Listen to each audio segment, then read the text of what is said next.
तो जय हिंद आप सभी को, जय श्री राधे राधे।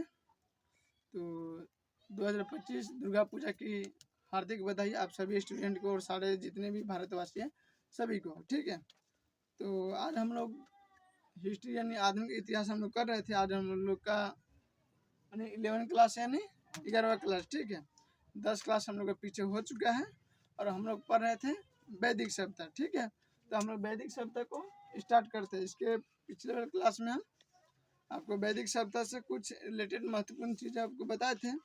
उसमें हम लोग महाकाव्य के बारे में चर्चा किए थे। ठीक है, रामायण के और महाभारत के बारे में हम लोग चर्चा कर लिए। अब हम लोग आज पढ़ने प्रॉपर क्या चीज़ पढ़ने जा रहा है, वैदिक सभ्यता। क्या चीज़ बाबू? तो हम लोग क्लास स्टार्ट करें जी, आप लोग बैठ जाइए। ठीक है, तो जैसा कि हम पीछे क्लास में आपको कुछ वैदिक शब्द का आधा क्लास भी दे दिए थे, तो ये देखिए क्या है वैदिक काल। ठीक है, वैदिक काल में दो काल को हम लोग बांट देते हैं, ऋग वैदिक काल और उत्तर वैदिक काल। ठीक है जी, वैदिक काल जो ऋग वैदिक काल जो है 1500 BC से लेकर 1000 BC तक माना जाता है और उत्तर वैदिक काल 1000 BC से लेकर 600 BC तक माना जाता है। अब हम लोग जैसे उससे पहले हम कुछ आपको जो हम पिछले वाले में क्लास में हम लोग किए थे इसको हम रिवाइज करवा देते हैं। क्या करते हैं, रिवाइज करवा देते हैं। तो आप लोग गौर से सुनिएगा। ठीक है जी, अगर तो आप लोग का याद होवे करेगा, याद है ना? देखिए वैदिक सभ्यता का जो कि समाज था ये क्या था, आर्यों ने बसाया था। किसने बसाया था? आर्यों ने।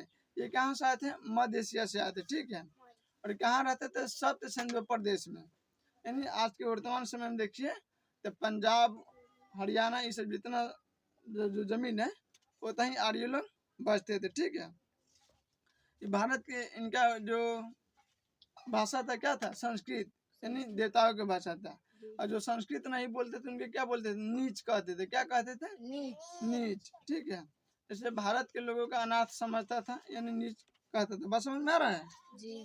उसके बाद आपको हो गया कि अगस्त ऋषि है जो कि दक्षिण भारत की यात्रा किए थे। ठीक है, और गौतम राहुगढ़ है, इन्हें कहा कि उत्तर भारत का क्या किए थे? यात्रा किए थे। बात समझ में आ रहा है? इन्होंने एक दिया लेके जा रहे थे कहाँ? पटना में, यानी इनका आ रहे थे बिहार में।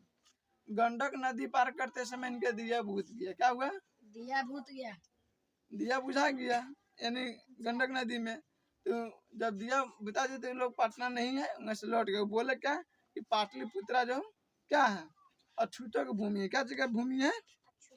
अछूतों की भूमि है। ठीक है, उस समय इसलिए गंगा के जो है पटना के जो गंगा जी है वहाँ से जल नहीं लिया जाता है। सामान्य में देखते हैं कहाँ से जल आता है? सुल्तानगढ़ से आता है, पलेजा से आता है, आप निकट चले गए ऋषिकेश हरिद्वार से आता है, बाकी पटना से लोग जल नहीं लेते। ठीक है, इसलिए कि अछूतों का भूमि कहा गया। क्या कहा गया बबनू? अछूतों का भूमि क्या कहा गया? अछूतों का भूमि। आप लोग कहाँ खोप जा रहे हैं? कहाँ खो गए?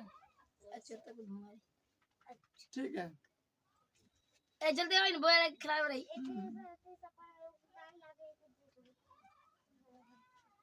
ठीक है, तो इस समय सबसे प्रिय पशु कौन था? गाय था। आपको बताते वहाँ के राजा काम था गायों खोज करना, इसलिए उनको गविष्टि कहा जाता था। ठीक है, क्या कहा राजा का? गविष्टि, जो गायों को खोज करता था। अगर गाय को आप काट देते तो आपको भी मृत्यु दंड मिलता, यानी आपको भी मार दिया जाता। बस समझ में आ रहा है? उस समय का अर्थव्यवस्था था क्या? कृषि था और ग्रामीण पूरा अर्थव्यवस्था था। बस समझ में आ रहा है? और देखिए उसी समय एक युद्ध हुआ था। हम लोग यहाँ तक क्लास कर लिए थे, अब हम लोग आते हैं यहाँ से, अब स्टार्ट करते हैं। ऋग्वेद के 7वें मंडल में जो 10 राज्य का युद्ध की चर्चा है। ठीक है, ऋग्वेद हम पढ़ाए थे ना बबनी जी? आपको पढ़ाए थे? कहाँ गई थी आप? इन्हें घुस के बैठिए, गेट पर कौन आगे दाब देगा उसी में बस के कहते रहिएगा, गेट से अलग बैठिएगा। ठीक है, ध्यान से सुनो बबनी, पढ़ाई तो मेरे को भूख लग जाता है। यहाँ ध्यान देखिए कि हम लोग ऋग्वेदिक में 7वें मंडल पर रहते। ठीक है, 7वें मंडल में क्या चीज का चर्चा है? दशराज का युद्ध का चर्चा है। ठीक है, जिसमें जो कि आर्यों में, ठीक है, और कबीलों में जानते हैं जंगल में रहता है, तीर चलाते रहता है, ठीक है, बताते कि ना आप लोग को? तो उसके बीच हुआ था ना जनशक्ति मैंने जनजातियों के बीच हुआ था, ठीक है, जिसमें जीता कौन? आर्यों ने, ठीक है। आर्यों के राजा कौन थे? सुदास राजा थे। कौन थे? सुदास राजा। राजा का नाम क्या था? सुदास राजा। अब में बैठेगी। तो किसका विजय हुआ? आर्यों का हुआ, ठीक है। और कबीला भारत जो जनजातीय थे उनका हार हुआ। देखिए इसी काल में उस समय क्या थी? जाति का निर्धारण किया गया। क्या चीज का निर्धारण किया गया? जाति यानी वर्ण व्यवस्था का। क्या है वर्ण व्यवस्था? जानते हैं ना, 4 प्रकार के होते हैं। ब्राह्मण होता है, क्षत्रिय होता है, वैश्य होता है और शूद्र होता है। जैसे ब्राह्मण में ब्राह्मण का काम क्या है? पूजा पाठ शास्त्र का अध्ययन करना। क्षत्रिय काम होता है जैसे सबका रक्षा करना, ब्राह्मण का, वैश्य का, शूद्र का, सबका, पशु सबका, ठीक है, मैंने राजा। समझ में आ रहा है? वैश्य का काम होता था क्या? व्यापार कीजिए, व्यापार, खेती, बिजनेस लाइन, ये सब हो गया, ठीक है। और शूद्र का काम होता था कि इस तीनों जाति को सेवा करना। समझ में आ रहा है? व्यापार, बिजनेसमैन का, क्षत्रिय, राजा का, ब्राह्मण का। समझ में आ रहा है? जिसमें आपको महिला को भी क्या क्या था? शूद्र जाति के श्रेणी में रख लेता, ठीक है। तो इसी समय क्या, जब दशरथ का युद्ध हुआ उसके बाद वर्ण व्यवस्था का व्यवस्था किया गया, ठीक है मम्मी? समझ में आ रहा है? कौन है? तो तू कहाँ घूमे बैठे थे?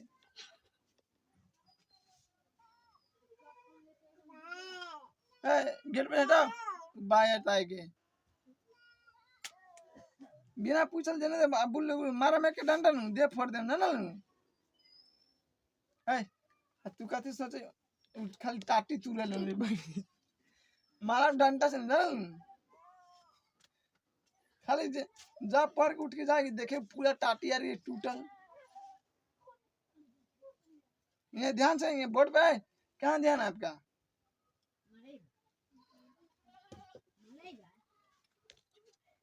तो क्या चीज की व्यवस्था किया गया? वर्ण व्यवस्था किया गया, ठीक है जी। देखिए किंतु उत्तर वैदिक काल में जाति का निर्धारण वंश के आधार पर किया गया था। क्या चीज का? जाति का। देखिए ऋग वैदिक काल में क्या चीज पर आधारित किया गया था? आपके कर्म के ऊपर आधारित था। अगर आप समझ लीजिए कि किताब पढ़ते तब पंडित जी हो जाते, तो किसी के रक्षा करता, जैसे मानिए कि आपको कोई मार दिया तो जाकर उसको मारता, तो क्या हो गया? क्षत्रिय हो गया, ठीक है। और आप व्यापार व्यापार कर रहे हैं, ठीक है, तो आप क्या हो गए? वैश्य हो गए। आप कुछ नहीं कर रहा, खाली समझ लीजिए खेती बाड़ी, कोई माल जाल मर गया तो उसके चमड़ा उजाड़ के झोल वोल बना रहा है, ये बैल। पसंद आ रहा है? देखो हंसता कैसा है? बैल के बैठने की जगह दे देते कहते तो इतना भोलेनाथ की सवारी है नंदी जी, बजरंग बाबा, पूरा एकदम ब्रह्मांड कांपने लगता है। क्या रहे? इसीलिए उन्हें उठ से भागा ले आ जाने का।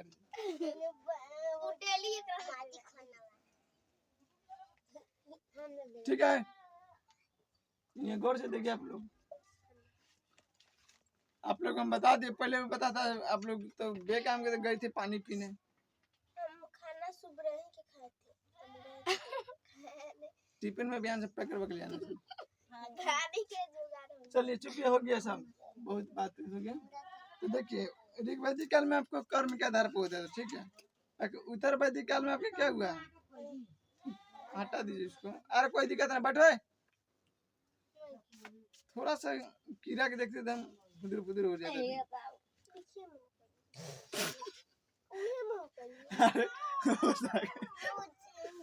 चुप हो,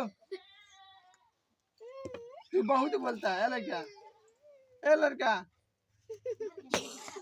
बहुत बोलता है, ठीक है, तू साइलेंट रहा करो, ठीक है। यहाँ देखो अपनी ध्यान से, हो गया सब खत्म हो गया। ये ना हंस रहा है।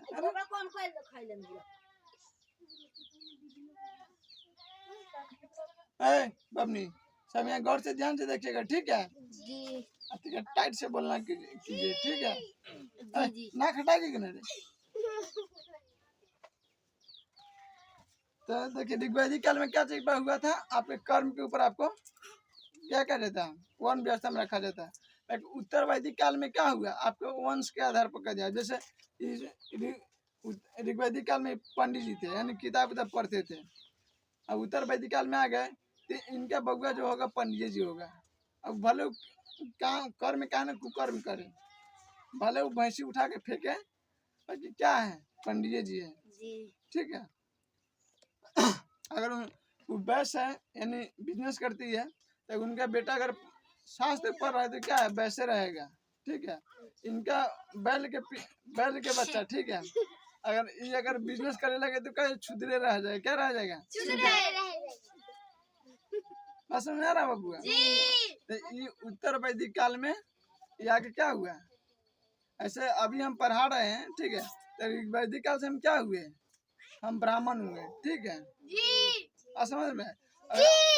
अगर आप लोग को अभी कोनो संकट आ जाए, कोई आपको मारने लगे, उस हम जाके लड़ने लगेंगे, यानी आपका रक्षा करेंगे, हम क्या हो जाएंगे, क्षत्रिय। ठीक है। और हम आप लोग के सपोज कीजिए हम किन्हों बेच दिए तो क्या हो जाएगा, बैस हो जाएंगे। ठीक है, बैस हो जाएंगे। और सपोज कीजिए कि हम गाय भैंस उठा के फेंकने लगे, ढोल बजाने लगे, तो क्या हो जाएंगे, शूद्र, यानी जमार दूसरा दिशा में आता का डंटा। क्या हो गया, तुम लोग इसीलिए मारेंगे, तुम लोग रखेगा नहीं बोतल, ढरा गिरा रही है। ध्यान से देखिए इधर। ठीक है। तो आप देख लिये कि उत्तर वैदिक काल में क्या चीज, वंश के आधार पर क्या हुआ था, वर्ण व्यवस्था का अति किया था। ठीक है। और देखिए उत्तर वैदिक काल में एक तत्व का खोज किया गया था। किस तत्व का, लोहे का। ठीक है। जैसे ताम्र प्रसान काल में किस चीज का खोज हुआ था, तांबा का। सब में लोहे लोहे लगाते जा रहे, तुम लोग कथी पढ़ती। तब में आपको सिंधु सभ्यता में कुछ बिजनेस उद्योग देखने को मिलता है क्या। तो उत्तर वैदिक काल में किस चीज का खोज हुआ था, लोहे का। ठीक है। क्या चीज है बमनी, लोहे का। अब हम लोग पढ़ते हैं ऋग्वैदिक काल के प्रमुख नदियाँ। ठीक है। तो उस समय ऋग्वैदिक काल में जो नदी के क्या कहा जाता था, और अभी हम लोग वर्तमान उस नदी को क्या कहते हैं, बात समझ में आ रहा है। तो ध्यान से देखिएगा, हम पूछेंगे कि आप लोग देखिए बेसी लापरवाही कर रही है। ठीक है जी। लेकिन हम क्या जा रहे हैं, उत्तर वैदिक काल के नदी को देखने। ठीक है। तो हम लोग झेलम। ठीक है। आज क्या है, जिस नदी को हम झेलम कहते हैं आज के डेट में, ऋग्वैदिक काल में से क्या कहा जाता था, विस्तार। क्या कहा जाता है, विस्तार। ठीक है, यहाँ दिखाई दे रहा है। ठीक है। और आज वर्तमान में जिस नदी को हम ब्यास कहते हैं, जो अभी ब्यास नदी के टूटने की वजह से भी पूरा पंजाब दह गया था, समझ में आ रहा है। तो उस समय उसको हम क्या कहते थे, ऋग्वैदिक काल में विपाशा कहते थे। क्या कहते थे, विपाशा कहते थे। ब्यास नदी को क्या कहते थे, विपाशा। विपाशा।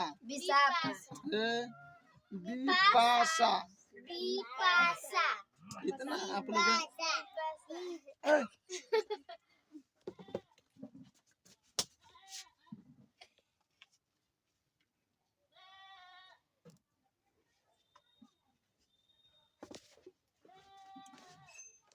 ब्यास नदी क्या कहा जाता था, विपाशा कहा जाता था। ठीक है। फिर चिनाब नदी, जो आज हम वर्तमान में चिनाब नदी कहते हैं, उसका नाम क्या था, अस्किनी। क्या था, अस्किनी। फिर जो हम सतलज आज कहते हैं, सतलज कहते हैं कि नहीं, जो सिंधु सभ्यता के 7 नदी है, उसे क्या कहा जाता है, शत्रुदी। क्या कहा जाता है, ठीक है। रावी को क्या कहा जाता था, क्या कहा, परुष्णी कहा जाता, क्या जाता, परुष्णी कहा जाता था। ठीक है। और गंडक नदी को क्या कहा जाता है, सदा नीरा। गंडक नदी कहाँ बहती है, अपना इन्हों से बहती है, मुजफ्फरपुर मोतीपुर से बहता है कि नहीं, गंडक नदी। इधर ये गंडक अलग है, वो गंडक अलग है। ये बूढ़ी गंडक है, वो गंडक होने का रही है। जहाँ अगस्त जी आए थे कि अति भूला अति दिया उनको भूता गया क्या कि पटना में क्या कहा गया था, उस समय पाटलिपुत्र कहा जाता था। ठीक है। उनको अछूते की भूमि, जब दिया भूता गया क्या हो गया, अछूते की भूमि हो गया। बस समझ आ रहा है। तो गंडक नदी में क्या कहा जाता था, सदा नीरा। नीरा और सरस्वती के क्या कहा जाता है? घग्गर। घग्गर ठीक है, क्या कहा जाता है? घग्गर हमने देखा घग्गर हमारे मारेंगे। ठीक है, और सिंधु के क्या कहा जाता था? हैं? सिंधु के क्या कहा जाता? सिंध। ठीक है, और सिंधु नदी के नाम पर हम लोग क्या पढ़ा है नाम? हैं? हिंदू हिंदू। जब इंडो ग्रीक आते थे, जब खैबर पख्तूनवा यानी हिमालय के जो पर्सन आपको हिंदू कुछ पर्वत बताए हैं पाकिस्तान, उसको लाइन क्या आता था तो इसे पड़ता था सिंधु नदी। ठीक है, तो सिंधु न कहा कर उसे क्या कहता था? हिंदू। हिंदू ठीक है, हिंदू बस समझ आ रहा है? जी फिर हम लोग आ जाते हैं वैदिक साहित्य को, क्योंकि सर्वाधिक चर्चा इसमें किया गया कि वैदिक साहित्य में सबसे चर्चा किस नदी में किया गया है? सिंधु नदी से। क्या जगह? सिंधु नदी सिंधु नदी की चर्चा किया गया, क्योंकि यह सबसे महत्वपूर्ण क्या है? नदी है। क्या है? नदी है। आपको देखिए सिंधु सभ्यता जो मिलेगा आपको कहाँ मिलेगा? इसी के अधि पर। जैसे आपको मोहनजोदड़ो बहुत बड़ा उस समय का शहर, आज वर्तमान में क्या है? मुंबई है, देखिए दिल्ली देखिएगा, इतना बड़ा सिटी है कि ना? जी कौन उस समय का मोहनजोदड़ो बहुत बड़ा सिटी था। बात समझ में आ रहा है? अब हम लोग आते हैं कुछ वैदिक काल में जो प्रमुख देवता का नाम, उसको हम लोग पढ़ लेते। क्या पढ़ लेते बबनी? प्रमुख देवता के नाम। अच्छा, ये पहले बताइए वर्तमान में अभी प्रमुख देवता कौन कौन है? बताइए तो, जो अभी हम लोग पूछते हैं, बताइए। अभी वर्तमान में हम लोग कौन कौन देवता को पूछते हैं? दुर्गा जी, हनुमान जी, बनी बाबा अरे बाबू, सब कोई थोड़ी पूछता है। जैसे अभी वर्तमान में हो गया आपका भोलेनाथ हो गए, भोलेनाथ क्या आगे सब लोग सावन में जल चढ़ाने जाता है। दुर्गा पूजा हो गया ना, छठी माई हो गई। आप जानते हैं कि बहुत खतरनाक है छठी मैया, असल में तय को उल्लंघ बर्दाश्त नहीं करती, तय को उल्लंघ नहीं। मालूम है विश्व का सबसे बड़का कठिन पर्व है छठ पूजा। पूछो गलती, प्लस में 3 दिन आपको भूखे रहना पड़ता है। 3 दिन जी भूखे प्यासे निर्जल व्रत है। 3 दिन एक खरना होता है, एक निखंड होता है, हैं? एक परना के दिन में होता है। तो बताइए 2 गो रात, 2 गो एगो दिन, 2 गो दिन हो जाता है। फिर 2 रात बस समझ में आ रहा है? अब विश्व का सबसे कठिन व्रत है, और बिहारी सबसे ज्यादा कहाँ मनाया जाता है? बिहार में। कहा ना जाता है कि हम लोग उगते सूरज की भी पूजा करते हैं, डूबते सूरज की भी पूजा करते हैं, है कि नहीं? जी तो इस समय के प्रमुख देवता की हम लोग बात करते हैं। इस समय के प्रमुख देवता थे इंद्र। कौन थे? इंद्र कौन थे? इंद्र इंद्र किस देवता के देवता माना जाते हैं? मेघ यानी वर्षा के देवता माने जाते हैं, और युद्ध के। रियल बात है कि युद्ध के देवता इसलिए माने जाता है कि स्वर्ग के राजा यही है, और जितना भी दानव होता है सब जाकर स्वर्ग पे आक्रमण कर देता है, तो जाहिर सी बात उनको लड़ना पड़ता है। ठीक है, तो युद्ध के देवता किसे कहा जाता है? इंद्र को। और वर्षा के देवता? इंद्र को। इंद्री लड़की है क्या? ठीक है, इनको वैदिक काल में कितने बार उल्लेख किया गया है? 250 बार। कितना बार? 250 पे कितना सोना होता है? एक कितना सोना होता है रे मांग रहा है? अब बैल बताएगा, बैल कितना सोना होता है रे? 250 पर कितना सोना होता है?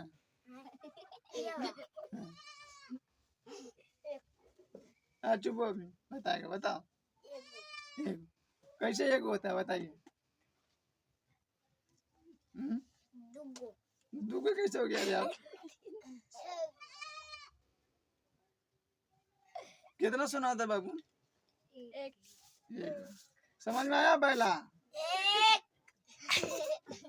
चलो, तो इंद्र देवता का सुना है बाबू? इंद्र देवता को कितने बार उल्लेख किया गया है? 250 बार। ठीक है, इनके युद्ध के देवता यानी वर्षा के भी देवता कहते हैं, और युद्ध के भी कहते हैं। ठीक है, इन्हें ही कथी कहते हैं? पुरंदर कहते हैं। क्या कहते हैं? पुरंदर। इंद्र के क्या कहा जाता है? पुरंदर।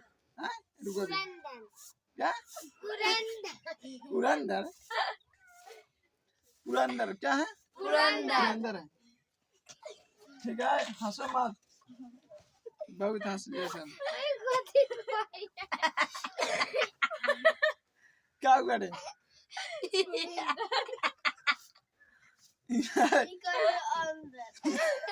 इतना मार मार अंदर है रे। नहीं, बैल सही है, बैल रह गई। बंद करो। हम सुनो, हम पढ़ाएंगे पुरंदर, तू कहेगा पुरंदर, तू कहेगा अंदर ना रे। चलो बम्मी ने देखो, उसके बाद अग्नि देवता। अग्नि देवता जानते हैं? अग्निदेव क्या? जिनको अग्नि आग के देवता कहा जाता है। उनके कितने बार उल्लेख है? 200 बार। 200 बार। ठीक है बेला। चलो यहाँ देखो बम्मी, यहाँ देखो। आए हंसेगा नहीं, मारे के फेंक निकलेगा सबके तो। देखो, उसके बाद आता है वरुण। वरुण किस देवता को माना जाता है? वरुण देवता वायु की देवता है। ठीक है, ऐसे वरुण को तो लोग जल के भी देवता कह देते हैं कि वायु को। ठीक है, किताब में क्या लिखा गया है? वायु लिखा गया है। ठीक है, उसके बाद सोम के चर्चा। क्या चीज की चर्चा बनी? सोम किस देवता का आती है? जंगल के। क्या चीज का? जंगल के। सोम देवता किसका देवता है? जंगल के। जंगल के। मारुत। मारुति देवता किसे कहते हैं? मारुति नंदन। मारुति किसे कहते हैं हम लोग? मारुति नंदन। अंजनी पुत्र को भी कहते हैं, यानी महाबली महावीर जी को भी कहते हैं। क्या? रामदूत हनुमान को भी कहते हैं। कहते हैं मारुति किसे कहते हैं? हनुमान जी को। तो क्या चीज के देवता है? तूफान के देवता है। क्या चीज का? तूफान के देवता कौन है? बजरंग दल। बजरंग दल। चलो आगे देखो, उसका बाद रौद्र, यानी ठीक है, रौद्र किसका है? क्रोध के देवता है। रौद्र भोलेनाथ के रौद्र रूप देखे हैं क्या? जब तांडव करते हैं। यहाँ देखिए, रौद्र रूप आप देख लिए। अभी हमारा रौद्र रूप देखते हैं कि नहीं आप लोग? जी देखते हैं ना, इसलिए सबसे ज्यादा होकर है। ये देखो कबूतरी कैसे हंसे, एकदम शर्माई गई, ऐसे बुझा रहे जैसे ये बारात में आए हैं।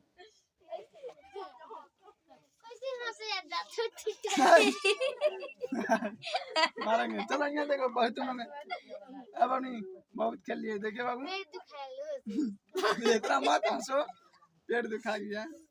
यहाँ देखो, अब हंसी मत, अब गौर से ध्यान लेके पढ़ लीजिए। ठीक है, हंसी मजाक सब चलते रहेगा। ठीक है, और कितना होगा तो देखिए कि हमको कभी कभी सोच में आता है खाते पीना है। नहीं अभी कोई नया कौन है? चुप रहो, पता नहीं खाती है कि ना खाती है। लकड़ी ना रे। देखो बबनी बच के रहिए।